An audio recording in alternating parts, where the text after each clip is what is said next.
Je 5. december a ja stále nemám vodítko k vyriešeniu prípadu. Zločiny sa stupňujú. Nikto nie je v bezpečí. Sú monštrá, ktoré vám ukradnú peniaze. Sú monštrá, ktoré vám ukradnú život. Oproti môjmu prípadu sú všetci len malí zlodejčkovia.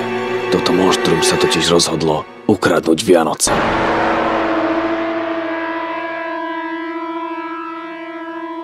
Hovorí si Grinch a už 2 týždne vyčíňa na Slovensku. Miestna polícia vyhlásila, že skutok sa nestal a preto som bol na prípad pridelený ja. Som elf a vyrastal som na Severnom póle. Od malička som chcel byť spevákom, no moje dedukčné schopnosti, hlboký hlas a záľuba vo vnútorných monológoch ma predurčili na detektívnu prácu. Ak si myslíte, že na Severnom póle nemajú detektívov, mýlite sa. Celý zoznam dobrých detí je vlastne moja tvrdá investigatívna práca počas celého roka. Ak sa niekedy našlo neposlušné dieťa, zaručene som ho vypátral. Okrem Grincha, ktorého som zatiaľ nechytil príčine. No aj to je len otázka času. Môj šéf je Klaus. Je to dobrý šéf, veselý a štedrý. Každé Vianoce obdarúva dobré deti. No ak sa vyskytne problém, starý cholerik prejaví svoju druhú tvár. Toho Grincha musíme dostať ešte pred Vianocami. Osobne mi to nevadí. Mám rád ľudí s charakterom. Haló, tu detektív Elf. Hneď som tam. A už je to tu zas. Nazdar. Nazdar. Kakao? Toto je Mikuláš. Tiež rozdáva dary ako náš šéf, no robí tak 6. a núti za to deti spievať. Nepýtal som sa prečo. Má pod palcom značnú časť Európy a pôsobí ako celkom fajn chlapík. Na rozdiel od šéfka má pokojnejšiu povahu a podľa jeho pása nežije len zo sušienok a mlieka. Rozhodol sa mi pomôcť v pátraní, keď sa dozvedel, že v jeho rajone riadi Grinch. Pomohol mi už v rôznych veciach. Napríklad vypátral, že Grinch si na Slovensku prenajal malú garáž. Keď sme však do nej vpadli, našli sme len prázdny priestor a pár čížien v strede garáže. Akoby nachystané na darčeky od Mikuláša. Ten zelený podľah si z nás vystrelil. Už ste boli dnu? Aké je to zlé? Zlé, chlapče, zlé. Fajn, omrkni to tam. Dobre, dopijem a prídem.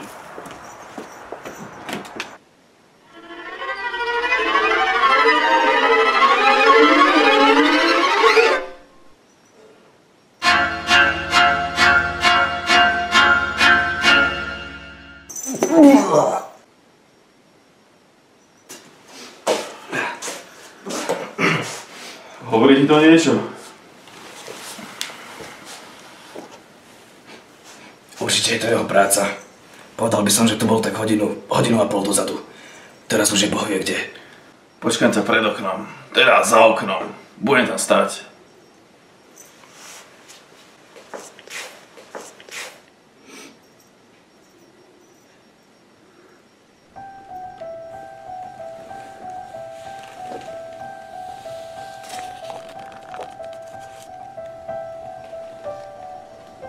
Modro-biela bavlna. Nie je to niečo, čo by som tu čakal po Grinchovi.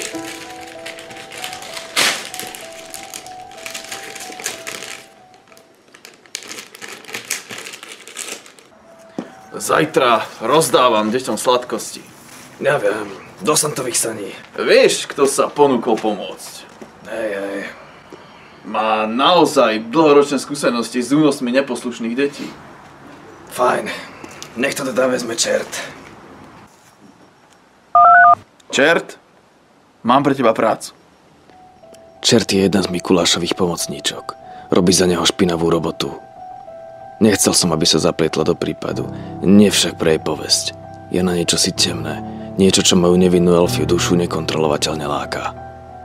Vždy, keď ide okolo, mi rozozvučí rolničku. A ja si nemôžem dovoliť rozptýlenie. No čo, nejaké novinky? Zatiaľ sa neozvala.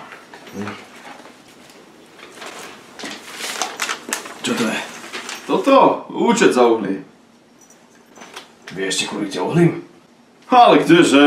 Uhle dostávajú predsa zlé deti. Dosť vysoký účet na pár zlých detí. Pravda, deti sa pokazili. Tento rok potrebujeme takmer dvojnásobok uhlia. Ja som vedel, že ty Pokémoni nevieš nič dobré. Pozitívne je, že čertica je prefíkaná a k budúcemu roku našla lacnejšieho predajcu uhlia. Deti sa síce zhoršujú, ale Mikuláš ten len nezbankrotuje. Nechcem vás rušiť, ale chytila som Grincha. Je vo vypočúvacej miestnosti. Počúvaj ma teraz a počúvaj ma dobre, lebo sa nebudem opakovať. Poslúchal si, chlapče? Pekný kabát. Aj ja mám taký. Lebo Mikuláš ti môže dať horálku alebo mandarinku. Ale Mikuláš obdarúva len dobré deti, ktoré mu zarecitujú alebo zaspievajú. Čo keby si Mikulášovi zaspieval o tom, ako si ničil vianočné výzdoby? Neviem, o čom hovoríš, dedobráz. Skús sa zamyslieť. Je tá brada vôbec pravá? Nie každý mal chlpatých rodičov. Dajte mi s ním 2 minútky. Mám čosi, čo ho donúti rozprávať.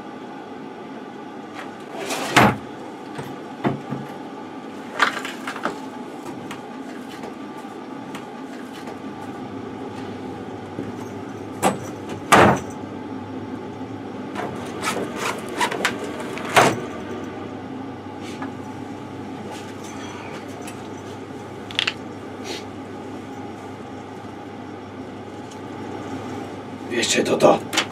Ideme si kresliť? To je zoznam dobrých detí. Originál od Santu. A čo sa svete? Je tu aj tvoje meno. Zatiaľ. Vieš, čo sa chystám urobiť? Takže si nejdeme kresliť. Ak nezačneš rozprávať, môžeš sa rozlúčiť s darčekmi. Ani čížmy pripravené pre Mikuláša ti nepomôžu. Ale ja som bol celý rok dobrý chlapec, no nemôžeš vymazať zo zoznamu dobrých detí. Neskúšaj ma! Nemáš žiadne dôkazy. Posledná šanca! Vieš čo? Vylíšli môj adventný venček.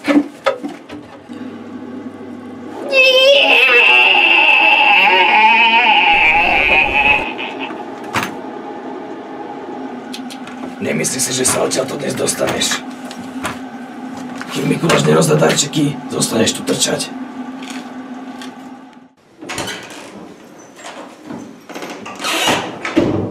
Mikuláš už odišiel. Hneď idem za ním. Len som sa vám chcela poďakovať, že toho Lotra strážite. To je úplne v poriadku. Ale viete?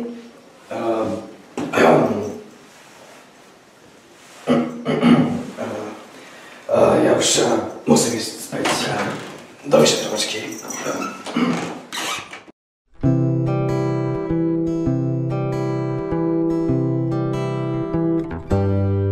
Mikulášku, dobrý stríčku, modlím sa ti modlitbičku, zlož tu svoju plnú tašku, daj nám svojich darov trošku, kus koláča makového, či koníka medového, vety svätý Mikuláš, veľa dobrých darov máš. Vety svätý Mikuláš, veľa dobrých darov máš.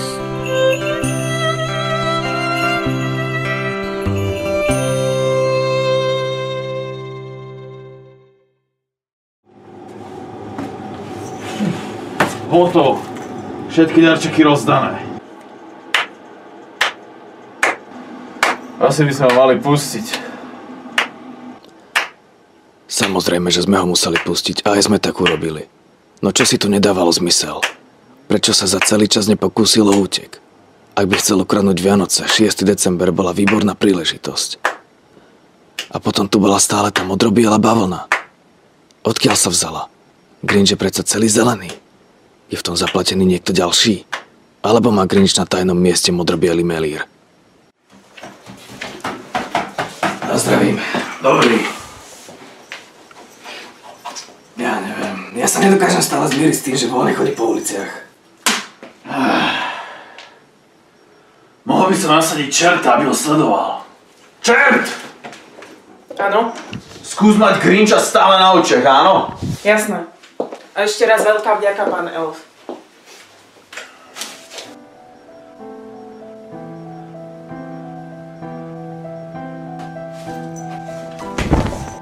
Chlapče, čo robíš?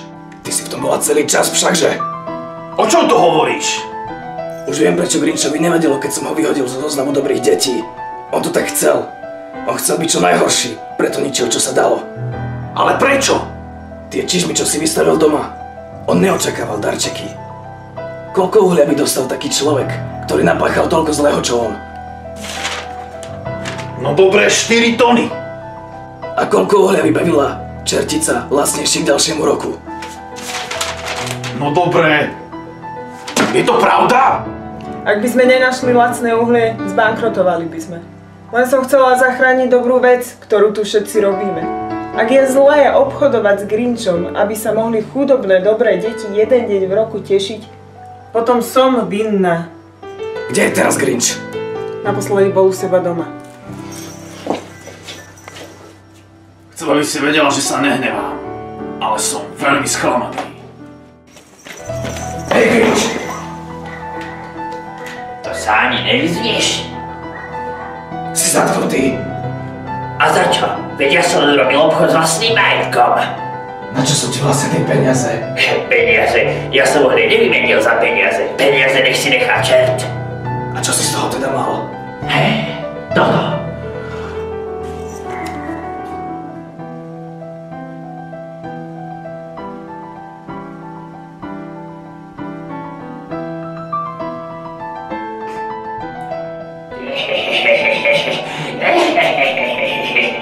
Nie!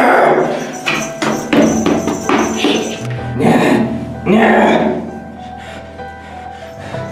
Tak čo teraz, pán Elf? Keď nevíte, kto bol dobrý, kto dostane darčeky? Všetci, alebo nikto? Čo? Sorry, šéfe. Nedalo sa tomu už zabrániť. A čo máme teraz robiť? Zlým deťom nemôžeme dať darček, vieš? Aká by to bola spravodlivosť? A keby aj, veď toľko darčekov ani nemáme. To máme čo? 1 rok vynechať? Fakt ma to mrzí, šéfe. Aj mňa. Odteraz budeš robiť iba papierovačky. Vystrihovací vločky z papiera a tak. Odznak a zbraň.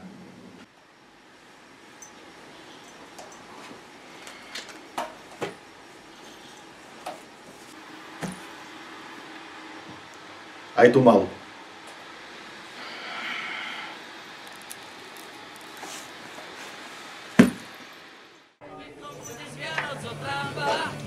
Ešte jeden. A nechajte tú fľašu.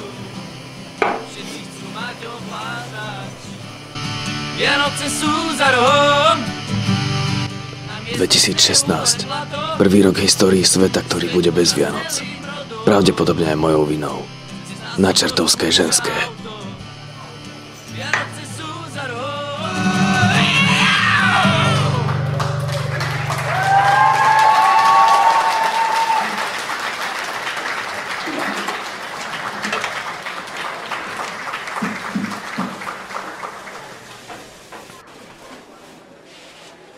Banán. Čo tak zamyslené?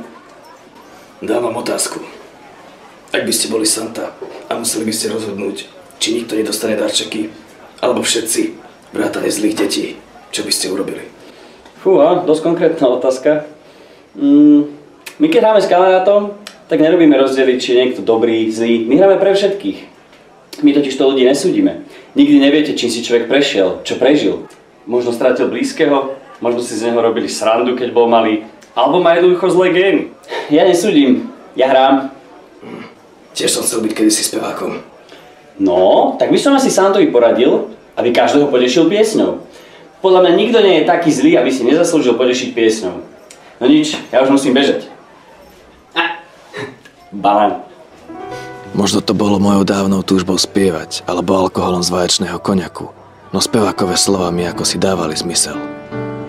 Oznámil som to šéfovi a ten súhlasil. Môže hrať drsného, ale je to starý Mekíš.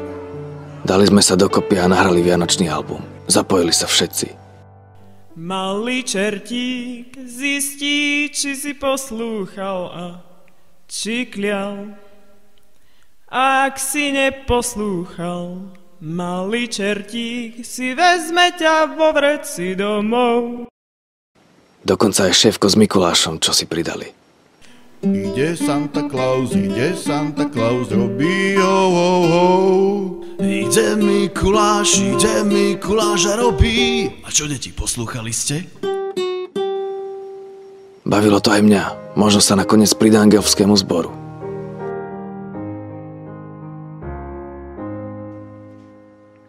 Ticha.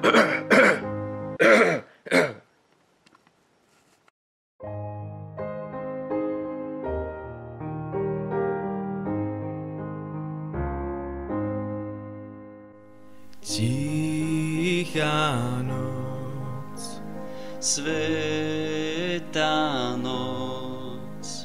Hračky by sme dorobiť nestihli, no album bol jednoduchý. Bohatšie decka dostali link na stiahnutie, chudobnejšie hmotné CD. Najchudobnejším sme poslali aj rádio. Nakoniec rok 2016 nebol rokom bez Vianoc. Naopak, bol rokom Vianoc pre všetkých. Žiadne drastické delenie na dobrých a zlých, žiadne predražené hmotné dary. Len malé pozdravenie. Hej, život vie byť ťažký, tu máš pesničku. Asi som naivný, ale myslím si, že aj v tej najhoršej bytosti sa musí nachádzať zrnko dobra. A možno práve malý prejav láskavosti jej pomôže si to uvedomiť. Takže, veselé Vianoce.